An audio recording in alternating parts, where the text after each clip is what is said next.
Hi friends, మన తెలంగాణ రాష్ట్రంలో కొత్త రేషన్ కార్డులు అలాగే ఇంద్రమ్మ ఇళ్ల పథకానికి సంబంధించిన ఒక కీలక అప్డేట్ అయితే వచ్చిందండి. సో ఈ అప్డేట్ గురించి మన పూర్తి వివరాలు మనము ఈ వీడియోలో తెలుసుకుందాము. సో ఎవరైతే కొత్త రేషన్ కార్డులకి అలాగే ఇంద్రమ్మ ఇళ్ళకి అప్లై చేసుకునే వాళ్ళు జస్ట్ కామెంట్ అయితే చేయండి. సో దీనికి సంబంధించిన ఎలాంటి ఇన్ఫర్మేషన్ వచ్చినా కూడా తప్పకుండా మీ అందరికీ తెలియజేస్తాను. సో ఇంకా మనం అప్డేట్ అయితే చూద్దాం.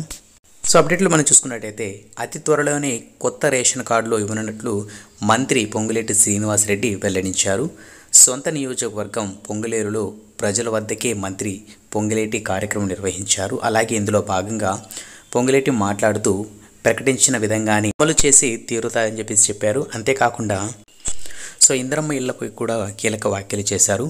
రాష్ట్రంలో ఇల్లు లేని ప్రతి ఒక్కరికి ఇంద్రమ్మ ఇల్లు ఇస్తామని ఆయన హామీ ఇచ్చారు. ఇంద్రమ్మ ఇళ్లతో పాటు త్వరలోనే అర్హులందరికీ కొత్త పెన్షన్లు పెంచి పెన్షన్లను అలాగే కొత్త రేషన్ కార్డులు ఇస్తామని భరోసా ఇచ్చారు.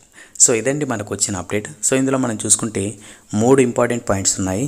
ఫస్ట్ వన్ వచ్చేసి రేషన్ కార్డులకు సంబంధించి. సో ఎవరైతే రేషన్ కార్డు కోసం వెయిట్ చేస్తున్నారో, ఎవరైతే కొత్తగా అప్లై చేసుకున్నారో వాళ్ళందరికీ ఆల్మోస్ట్ ఎలక్షన్స్ అయితే కంప్లీట్ అయిపోయాయి కాబట్టి సో త్వరలో అయితే ఈ రేషన్ కార్డులు పంపిణీ చేస్తారని చెప్పేసి కూడా మంత్రి గారు భరోసా ఇచ్చారు.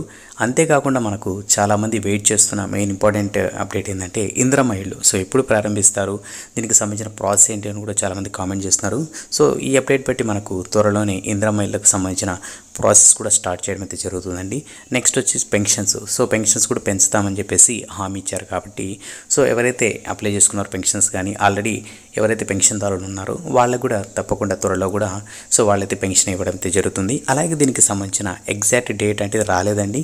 సో టైము డేటు మ్యాక్సిమం ఇంకా అప్డేట్ అయితే చేయలేదు. సో దానికి సంబంధించిన ఇన్ఫర్మేషన్ వచ్చినా కూడా తప్పకుండా తెలియజేస్తాను. సో ఇక్కడ మనం గమనించినట్టయితే సో మంత్రి గారు డైరెక్ట్గా చెప్పారు. సో మేమైతే భరోసా ఇస్తున్నాము, ఏవైతే 6 గ్యారెంటీతో పాటు ఏవైతే పథకాలు అమలు చేయబోతున్నామో సో అవన్నీ ప్రారంభిస్తామని చెప్పేసి కూడా ఈ అప్డేట్ ద్వారా తెలుపుతున్నారండి. సో ఇదండి మనకు వచ్చిన అప్డేట్. సో అప్డేట్ నచ్చినట్టయితే జస్ట్ లైక్ చేసి మన తెలంగాణ అప్డేట్స్ కోసం మన ఛానల్ని సబ్స్క్రైబ్ చేసుకోండి. అలాగే ఇంకేమైనా డౌట్స్ ఉన్నా కూడా కామెంట్ రూపంలో చెప్పండి. సో మ్యాక్సిమం రిప్లై ఇవ్వడానికి అయితే ట్రై చేస్తాను. నెక్స్ట్ అప్డేట్తో మళ్ళీ కలుద్దాం. అంతవరకు keep smiling. Have a nice day.